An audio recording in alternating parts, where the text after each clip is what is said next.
भूगोल टॉपिक संख्या 7। नाम क्या है? खनिज एवं ऊर्जा संसाधन। मतलब इस टॉपिक में हम लोग ये जानेंगे कि खनिज क्या होता है। खनिज कहते किसे हैं?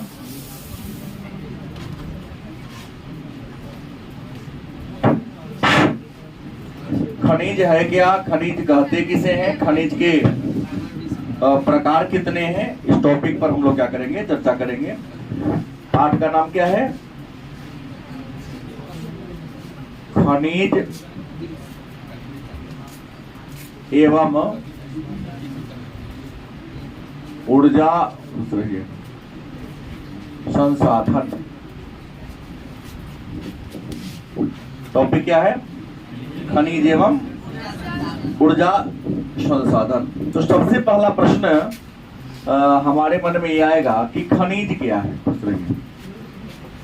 खनिज क्या है? खनिज क्या है या खनिज कहते किसे हैं? तो प्रकृति के द्वारा दिए गए उस पदार्थ को हम खनिज कहते हैं जो दो या दो से अधिक तत्वों के मिलने से बना है। क्या? दो या दो से अधिक तत्वों के मिलने से जिस नए पदार्थ का निर्माण होता है उसी नए पदार्थ को हम खनिज कहते हैं। दो या दो से अधिक तत्वों के मिलने से बने पदार्थ को खनिज कहते हैं और इसको खनिज नाम इसलिए दिया गया क्योंकि इसको हम खोद कर निकालते हैं। किस करके निकालते हैं? भूमि के गर्भ से खोद कर निकाले गए पदार्थ को क्या कहते हैं? ये छोटी आम परिभाषा हो गई, लेकिन अच्छी परिभाषा होगी जो आपके लायक लिखा जा सके कि दो या दो से अधिक तत्वों के मिलने से बने पदार्थ को खनिज कहते हैं। यह प्रकृति के द्वारा दिया गया होता है। तो खनिज क्या है, इस बात को जानेंगे, गलत कि सही।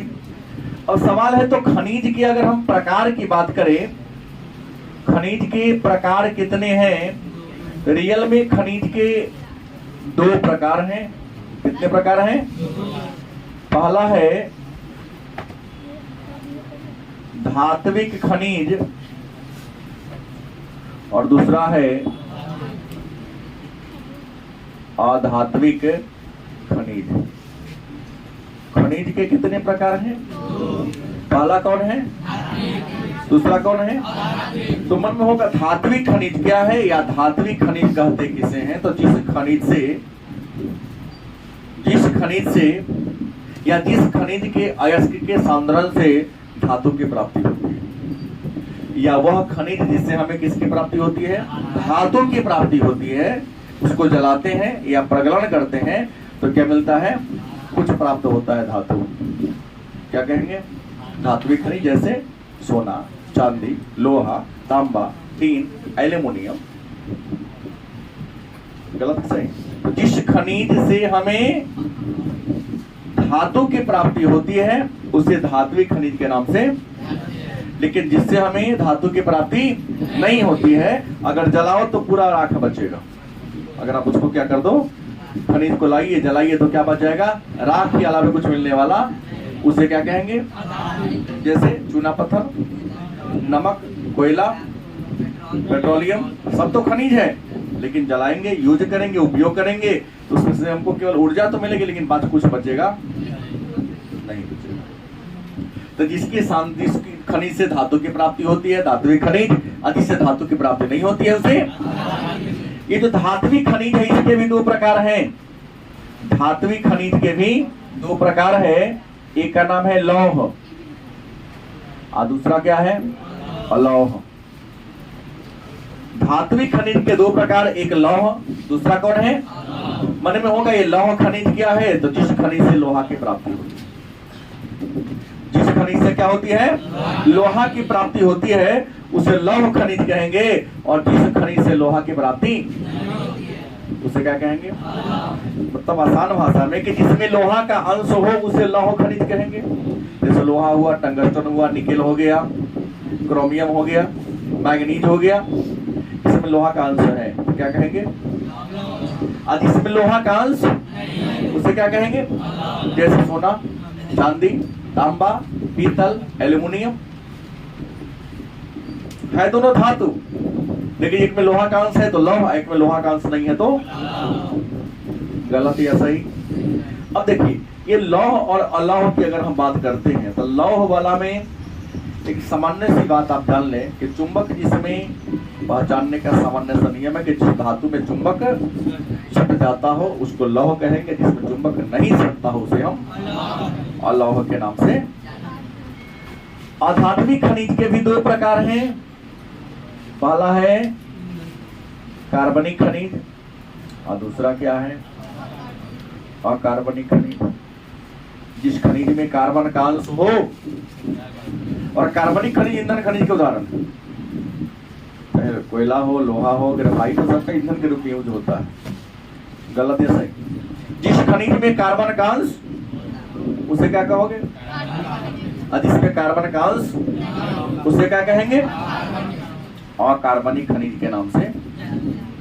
अब प्रश्न है कि ये खनिज कैसा संसाधन है?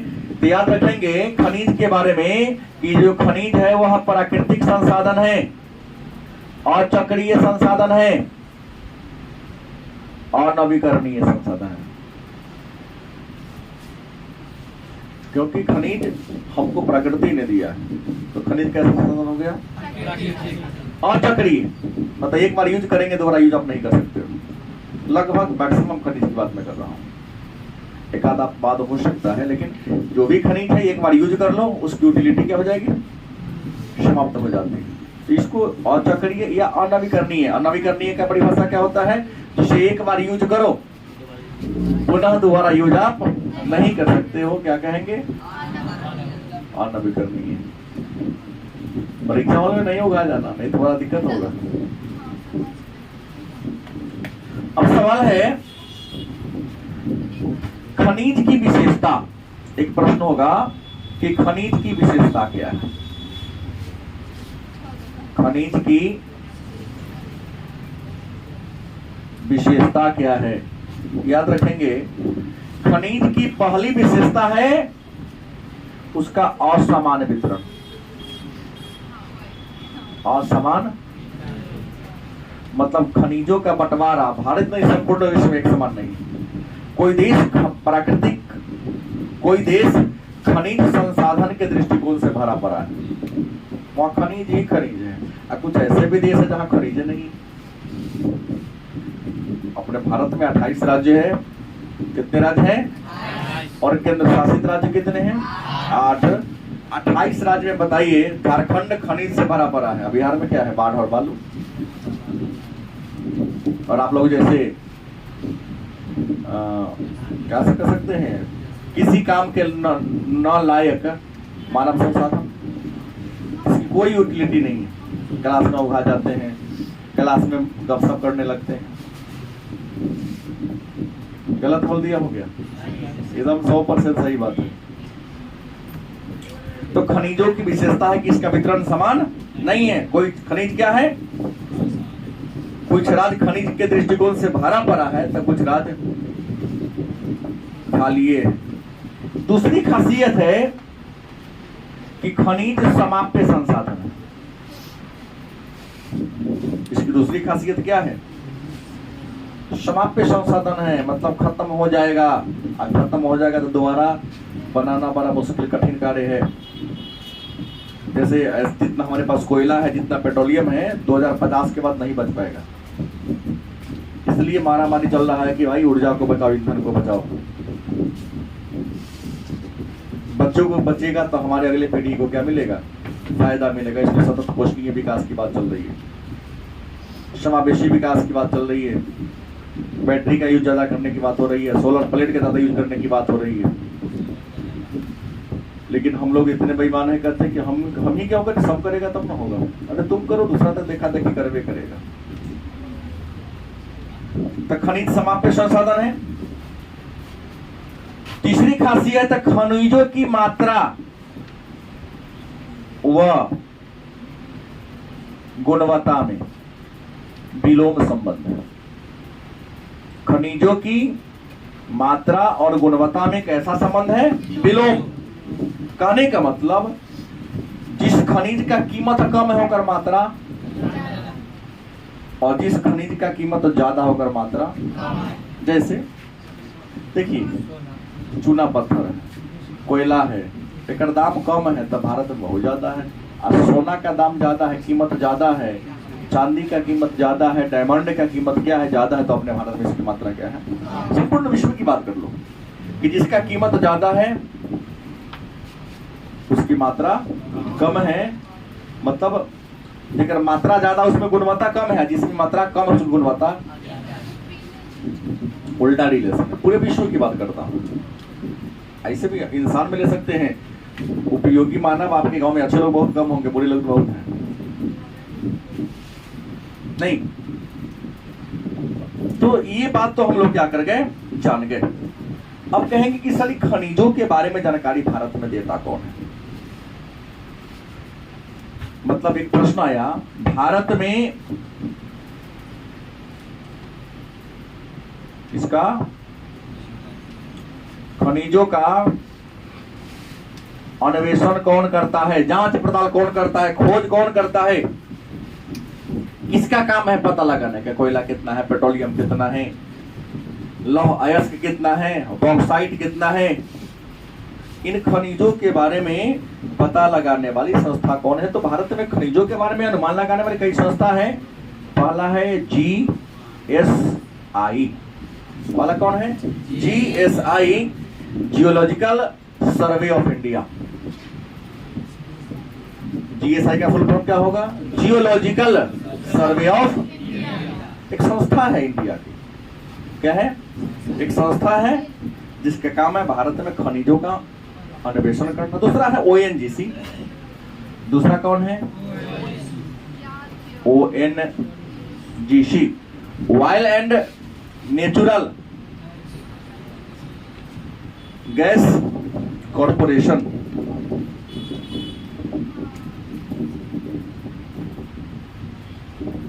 काम क्या है? जितना ही पेट्रोलियम है ना और प्राकृतिक गैस, उन सब के बारे में पता लगाने का काम इसी का है। तीसरा है MECL। क्या है? MECL मतलब क्या? Mineral exploration corporation limited. Mineral exploration corporation limited. Mineral माने खनिज, खनिज के फैलाव और विस्तार के बारे में जानकारी देने वाली संस्था। उसके बाद NMDC। चौथा कौन है? NMDC। NMDC मतलब national mineral development corporation. National mineral development corporation, यह भी एक संस्था है जो भारत में खनिजों के बारे में आंकड़ा या जानकारी हमें क्या करते उपलब्ध कराती है। इसके अलावा IBM। चौथा कौन है? BM। IBM का फुल फॉर्म क्या होगा? इंडियन, गलत सही, इंडियन ब्यूरस ऑफ मिनरल। यह भी एक संस्था है जो खनिज के बारे में, अलग अलग खनिज है, लोहा है, सोना है, चांदी है, खनिज के बारे में पता लगाती है। छठा है BGML। BGML Bharat gold mine limited. सोना के बारे में पता लगाने वाली संस्था BGM। इसके अलावा और भी है, नालको है, बाल्को है। एक आता है साता में NALCO national aluminium corporation limited, aluminium के बारे में। और बाल्को भी था जिसको मर्ज कर दिया गया, नालको और बाल्को एल्युमिनियम के बारे में पता लगाती है कि एल्युमिनियम का भंडार कितना है, कहाँ कहाँ है, कितनी मात्रा में है, इसकी पता लगाती है। उसके बाद HCL और भी कई हैं, जैसे 8 में ले सकते हैं HCL, हिंदुस्तान कॉपर लिमिटेड। तांबा के बारे में ये शोधन करने का काम करती है। तो अगर आपसे पूछा जाए कि भारत में खनिजों के बारे में जानकारी उपलब्ध कराने वाली, अन्वेषण करने वाली संस्था कौन कौन है, तो आप इनका नाम दे सकते हैं। गलत कि सही? अब प्रश्न है, खनिजों के वितरण की बात करते हैं। किसकी बात कर लें? खनिजों के वितरण की बात कर ले। वितरण का मतलब क्या होता है? बंटवारा। वितरण का मतलब क्या होता है? बंटवारा। एक बात जान ले, तो भारत में खनिजों का वितरण समान नहीं है। गलत सही? कुछ राज्य ऐसे हैं जो खनिज संपदा के दृष्टिकोण से भरा पड़ा है, परिपूर्ण है, लेकिन कुछ राज्य ऐसे हैं जहां खनिज है ही नहीं।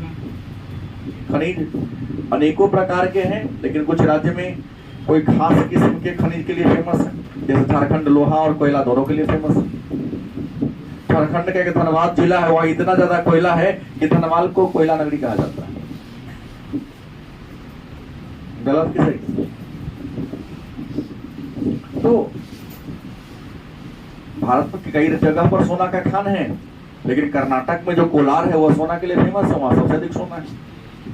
मध्य प्रदेश का पन्ना हीरा के लिए प्रसिद्ध है। अपने बिहार के मुंगेर जिला में करमाटी आया, अभी सोना के लिए फेमस है। हाँ, यहाँ है सोना, लेकिन मात्रा कम है। भले ही मैं कह दिया, ऐसा नहीं कि भारत में सोना का खान नहीं है, हीरा का खान नहीं है। विश्व का सबसे कीमती हीरा भारत से ही निकला है, कोहिनूर हीरा, क्या जी, और गोलकुंडा के खान से निकला था। लेकिन मात्रा क्या है? कम है। हमारी पॉपुलेशन, हमारी आबादी क्या है? ज्यादा, उसके अनुसार मात्रा कम हो जा रही है। तो खनिजों का वितरण क्या है? समान नहीं है। अगर हम बात कर ले तो खनिज के वितरण में दो बातें होती है। एक होगा उत्तर भारत, क्या होगा? उत्तर भारत। और दूसरा क्या होगा? दक्षिण भारत। तो याद रखिएगा, उत्तर भारत खनिज संपदा के दृष्टिकोण से पूरा पूरा पुअर है, गरीब है, समझता है। उत्तर भारत खनिज संसाधन के दृष्टिकोण से पूरा पूरा गरीब है। कहाँ है? न बिहार में, न उत्तर प्रदेश में, न उत्तराखंड में है। बहुत है तो कम मात्रा में कुछ कुछ। लेकिन दक्षिण भारत, कर्क रेखा से आप नीचे जाओ तो दक्षिण भारत में खनिज ही खनिज है। इसलिए दक्षिण भारत को या दक्कन के पठार को लोग कहता है रत्न गर्भा, मतलब उसके गर्भ में रत्न ही छिपा हुआ। दक्षिण भारत को खनिजों का भंडार कहा जाता है। जितनी संपन्नता दक्षिण भारत में, उतना उत्तर भारत में नहीं है। जाके देख लीजिएगा।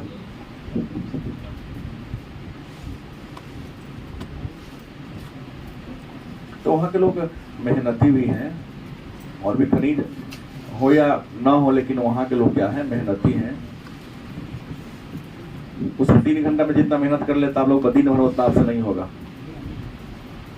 काम करने का तौर तरीका हम लोग का बहुत ही अलग है, लाजवाब है, अलग है, लाजवाब है।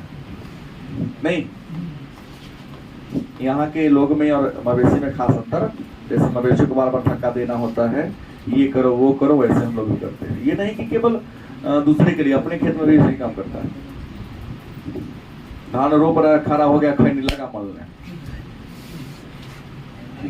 ऐसे देखिएगा, फिर ऐसे देखेगा, फिर मारेगा 2 बार ताली,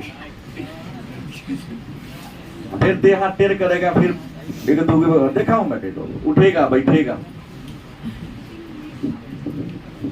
सही बोल रहा हूं? हम कई को देखा हूं। लेकिन धान रोपवाने तो हमको नहीं लगता कि कभी गया होऊंगा मैं, तब से हमको ख्याल है। 95 से पहले कभी गए होंगे, हो सकता है। खेत पर ऐसे भी जाता हूँ, खेत पर रोपवाने नहीं, देखने जाता हूँ क्या पोजीशन है फसल का। हाँ, फसल का खेतवा तो हमारे रहते, तो नहीं लेते, लेकिन देखता हूँ ऐसे करते हुए देखता हूँ। ऐसे भी 3 दिन 5 दिन के मजदूरों को रखे थे, परेशान हो गए थे हम। नीचा से लेके ऊपर गया तो ऊपर बैठ जाता था, फिर ऊपर से लेके नीचा आता था, फिर नीचा वाले को रेस्ट मान लेता था। तुम टारगेट कर दो, आज के बाद सही काम होगा तो फिर आपको मैं बुलाऊंगा। 5 दिन परेशान थे उससे, ऐसा नहीं काम वो करता था लेकिन करने का तरीका उसका बहुत गलत है।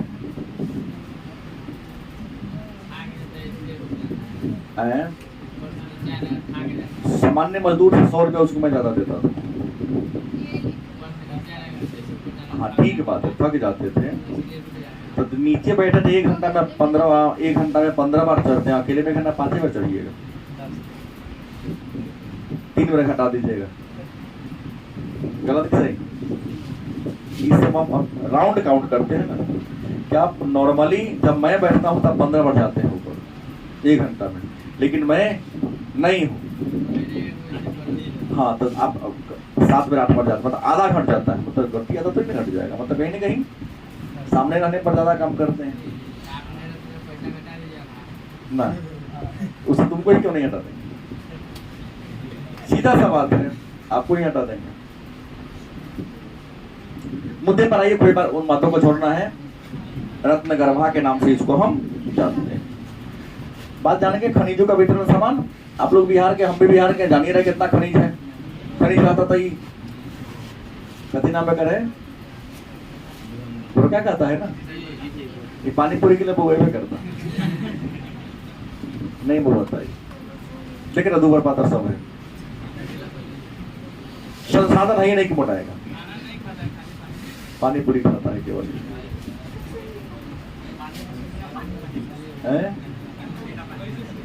पहले सूख गया। हमारे क्लास का मैं देखता हूँ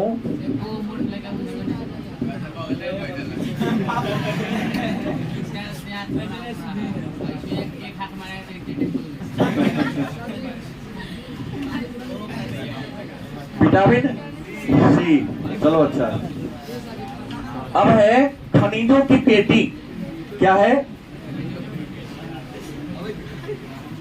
खनिजों की पेटी की अगर बात कर ले कि भारत में खनिजों की कितनी पेटियां हैं, तो याद कर ले भारत में खनिजों की मुख्य रूप से 4 पेटियां हैं। मतलब ज्यादा खनिज वाला जो क्षेत्र है उसको पेटी नाम दे दिया। तो भारत में खनिजों की कितनी पेटियां हैं? पहला है उत्तर पूर्व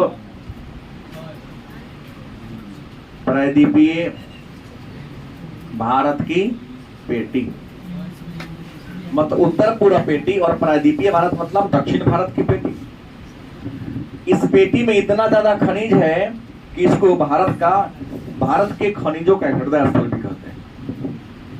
उत्तर पूर्व पेटी को या प्रायद्वीपीय भारत में जो खनिज का क्षेत्र है, पेटी है, इसको हम भारत में खनिज का हृदय कहते हैं। इतना खनिज यहाँ। दूसरा है मध्यवर्ती पेटी। क्या है मध्यवर्ती? मध्य का मतलब क्या होता है? बीच वाला पेटी। भारत के बीच में क्या राज्य होगा? मध्य प्रदेश होगा, छत्तीसगढ़ होगा, बीच में ही नहीं। दक्षिण में तो केरल कर्नाटक का मिला हो जाएगा। अब बीच वाला राज्य मध्यवर्ती पेटी मतलब क्या होगा? बीच वाला राज्य वाला पेटी। तीसरा है दक्षिण पश्चिम,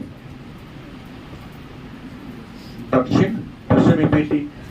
भारत के दक्षिण और पश्चिम में कौन कौन राज्य होगा? तो महाराष्ट्र होगा, गुजरात होगा, गोवा होगा। अगर नक्शा को चित्र के अनुसार देखिएगा तो पश्चिमी और दक्षिण में ही ना आएगा। भारत के दक्षिण में भी है और पश्चिम के कोना में। तो महाराष्ट्र है, गुजरात है, गोवा है। इन राज्यों में, राजस्थान को भी आप ले सकते हो, इन राज्यों में जो खनिज होगा उसको हम दक्षिण पश्चिम पेटी के नाम से। और 4 में क्या है? उत्तर पश्चिम पेटी। उत्तर, भारत के उत्तर में देख लो जम्मू कश्मीर, हरियाणा, पंजाब, गलत सही, लेकिन पश्चिम लेते हुए उत्तराखंड ना ले लीजिएगा, हिमाचल ना ले लीजिएगा, क्योंकि वो हो जाएगा सीधा उत्तर में हो जाएगा। उत्तर और पश्चिम पेटी ये भारत में खनिजों की मुख्य पेटियां हैं। इसके अलावा भी कुछ अन्य पेटियां जैसे हिमालय वाला पेटी, तटीय पेटी, यहाँ भी खनिज मिलता है। तो ये खनिजों का ये प्रमुख इलाका है 4 गो। इनमें कुछ खनिज के बारे में आपको क्या करना है? जानना है। तो सबसे पहला जिस खनिज के बारे में चर्चा करेंगे उसका नाम होगा लौह अयस्क। क्या पढ़ेंगे? लौह अयस्क का मतलब होता है लोहा का अयस्क। लौह अयस्क का मतलब क्या होता है? मतलब इसे एक बात तो क्लियर हो रहा है कि लोहा प्रकृति में स्वतंत्र रूप में नहीं मिलता है। लोहा प्रकृति में स्वतंत्र अवस्था में नहीं मिलता है। तो कैसे मिलता है भाई? लोहा अयस्क के रूप में मिलता है। विभिन्न प्रक्रियाओं के द्वारा उसको शुद्ध किया जाता होगा, साफ किया जाता होगा, तब जाके हमें लोहा की प्राप्ति। और उसको स्टेनलेस स्टील बनाने के लिए, मतलब जंग रोधी बनाने के लिए कुछ ना कुछ उसमें अन्य तत्वों को क्या करते, मिलाते हैं। जैसे आपको पढ़े होंगे, लोहा को जंग रोधी बनाने के लिए क्या मिलाते हैं? मैग्नीज मिलाते हैं। क्या मिलाते हैं? मैग्नीज मिलाते हैं। तो लोह अयस्क का मतलब क्या होता है? लोहा का। सबसे पहले जान ले कि लोहा जो है ना, यह आधारभूत अयस्क। लौह अयस्क को हम आधारभूत अयस्क के नाम से हम कहोगे कि लौह अयस्क को आधारभूत अयस्क क्यों कहते हैं? आधारभूत इसलिए कहते हैं क्योंकि संसार के जितने भी छोटे बड़े कारखाना हैं, उन कारखाना को स्थापित करने के लिए, एस्टेब्लिश करने के लिए बेस कौन प्रदान करता है? लोहा नहीं होता तो क्या कोई कारखाना बनता? सुई बनाने से लेकर हवाई जहाज बनाने वाला तक कारखाना किस पर निर्भर है? उसके छोटे से बड़े पार्ट पुर्जा किसका बनता है? लोहा का बनता है। लोहा के बिना कारखाना क्या, जीवन की कल्पना भी संभव नहीं है। इंसान के जीवन का ऐसा कोई वर्क ही नहीं है, पल ही नहीं है जहां लोहा की जरूरत न हो। तुम्हारे बैठने का आधार भी लोहा है, क्योंकि तुम्हारे खून में हीमोग्लोबिन है। हीमोग्लोबिन और हीमो जो है हेमा से बना, और हेमा लोहा का अयस्क का नाम है। अगर खून में रक्त की मात्रा, रक्त में क्या बोलते हैं, आयरन की मात्रा ना हो तो आपकी पोजीशन क्या होगी खुद समझ सकते हैं। आप जिस समय जन्म लिए उस समय माँ के प्लेसेंटा से तुम्हारे प्लेसेंटा को अलग करने के ब्लेड से काटा गया, ब्लेड भी लोहा का बना है। मरने के बाद जिस गड्ढा में तुमको दफनाया या रख करके जलाया जाएगा, वो भी कुदाल से खाना हो तो वो भी लोहे का बना होता है। तो जन्म से लेकर मृत्यु तक मेरे ख्याल से ऐसा कोई वर्क नहीं है जहां लोहा का यूज ना होता। बिना लोहा का कोई काम नहीं। जब तक लोहा का विकास नहीं हुआ था, इंसान बहुत पिछड़ा हुआ था। जिस दिन लोहा का खोज हो गया, जानकारी हो गई, इंसान को बहुत आगे निकल गया। लोहा का आविष्कार ने इंसान के जीवन और जीने के तरीका को क्या कर दिया? चेंज कर दिया, बदल दिया। चलो फिर सही। इसलिए क्या कहती है? आधारभूत खनिज के नाम से इसको लोगों ने पुकार दिया। आपको बता दें, भारत विश्व का 4% लोहा उत्पादित करता है। विश्व का कितना परसेंट? 4% लोहा भारत में उत्पादित होता है। अब लोहा के जो अयस्क है, लोहा के क्या है? अयस्क है। कितने प्रकार के होते हैं? लोहा के 4 अयस्क हैं। मुख्य रूप से लोहा अयस्क के रूप में मिलते हैं। तो लोहा के अयस्क कौन कौन हैं? तो आपको बता दें, हेमेटाइट, हेमेटाइट, दूसरा मैग्नेटाइट, तीसरा सिडेराइट, चौथा लिमोनाइट।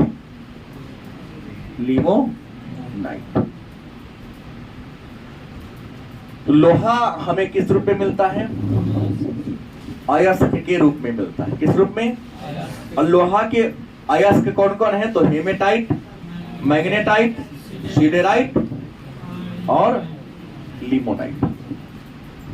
हेमेटाइट, सिडेराइट, लिमोनाइट,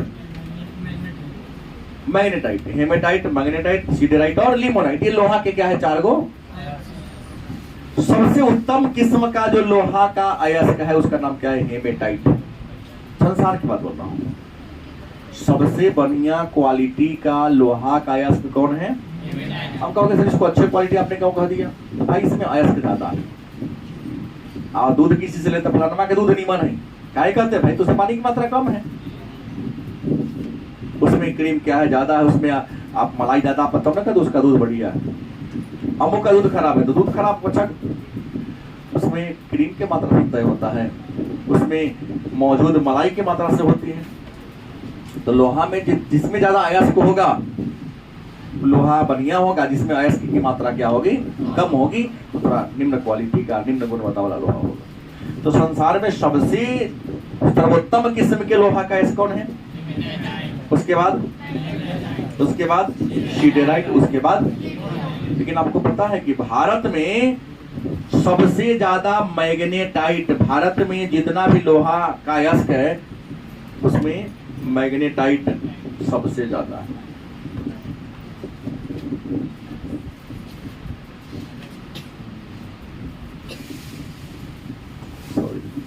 ठीक लिखा हूं मैं। सबसे अधिक हेमेटाइट है 75% भारत के, और 25% क्या है? भारत में जितना भी लोहा का अयस्क है ना उसमें 75% हेमेटाइट किस्म का है और 25% मैग्नेटाइट किस्म का। इसकी मात्रा बहुत क्या है, कम है। लोग इसका यूज भी नहीं करता है, क्योंकि इसका हम संद्रण करेंगे, साफ करेंगे तो जितना खर्चा लगेगा उससे कम का ही हमको अयस्क मिलेगा, तो उपयोग करना लाभदायक नहीं है। अब सवाल है भंडार कितना है मेरे पास? लौह अयस्क का भंडार की बात करें, देखिए भंडार मतलब पेटी में, भंडार का मतलब क्या होता है? पेटी में कितना हमारे पास है, ये नहीं कि यूज करने वाली बात नहीं है। हमारे पास सुरक्षित भंडार कितना है लोह अयस्क का? तो अपने भारत में आंकड़ा 2015 का है, तो अलग अलग इस दोनों का हम केवल बात करेंगे। हेमेटाइट की बात करते हैं तो भारत में हेमेटाइट का भंडार 405.3 करोड़ टन, 405.3 करोड़ टन। और मैग्नेटाइट की बात कर ले तो भारत में मैग्नेटाइट का भंडार है 5.3 क्या है crore metre, crore metre, CRC crore metre, इतना है। तो कुल लोहा का तो इतना हो जाएगा, इसकी मात्रा क्या है, कम है। अब सवाल है तो लोहा का अयस्क का भंडार मेरे पास इतना है, तो भारत में लोहा का उत्पादक राज्य की अगर बात कर ले कि उत्पादन करने वाला 12 राज्य कौन कौन है, तो भारत में लौह अयस्क के उत्पादन करने वाले राज्यों में अगर बात कर ली जाए तो हम एक नंबर लेंगे ओडिशा का है दोस्तों, लेकिन हम क्रम से ले रहे हैं ओडिशा का। आपसे ही नहीं पूछेगा, आपसे जो पूछेगा जो बताने जा रहा हूं। ओडिशा की बात कर ले तो ओडिशा में एक जिला है मयूरभंज, क्या नाम है, मयूरभंज, जो लोहा अयस्क के लिए फेमस है। और मयूरभंज में गुड़ महिसानी, गुड़ महिसानी, सूलेपत, सूलेपत और बादाम की पहाड़ी, बादाम की, मतलब ओडिशा राज्य में एक जिला है मयूरभंज। इस मयूरभंज जिला में गुड़ महिसानी, सूलेपत और बादाम की पहाड़ी लोहा के अयस्क के लिए क्या है, प्रसिद्ध है। उसके बाद एक और जिला है सुंदरगढ़, कौन है, किस राज्य में पड़ता है, ओडिशा में। ओडिशा का एक और जिला है कौन, सुंदरगढ़ है। यहाँ है बोनाई, क्या है, बोनाई व क्योंझर। ऐसे प्रश्न पूछता है कि बादाम की पहाड़ी किस खनिज के लिए फेमस है, क्योंझर किसके लिए फेमस है, याद रखना होगा, लोहा के लिए। लेकिन किस राज्य में है, उड़ीसा में। किस जिला में है, तो सुंदरगढ़ जिला में, सॉरी सुंदरगढ़ बोनाई है। और एक जिला और है क्योंझर जिला का नाम है, सॉरी क्योंझर जिला का नाम है। क्योंझर जिला में क्या है, किरुबुरु, किरुबुरु यह जगह का नाम है, खान का नाम है। तो ये ओडिशा का ये महत्वपूर्ण लोहा के अयस्क का उत्पादन करने वाले हैं। हम सेकेंड बात करते हैं छत्तीसगढ़ का, किसका, छत्तीसगढ़ जो मध्य प्रदेश से अलग हुआ सन 2000 में, छत्तीसगढ़ राज्य में एक जिला है बस्तर। कौन जिला है? बस्तर। यहां पे खान है बैलाडीला। हिंदी में पढ़ाऊंगा। प्यारे नन्हे बेटे को, कविता एक है, पढ़े हैं?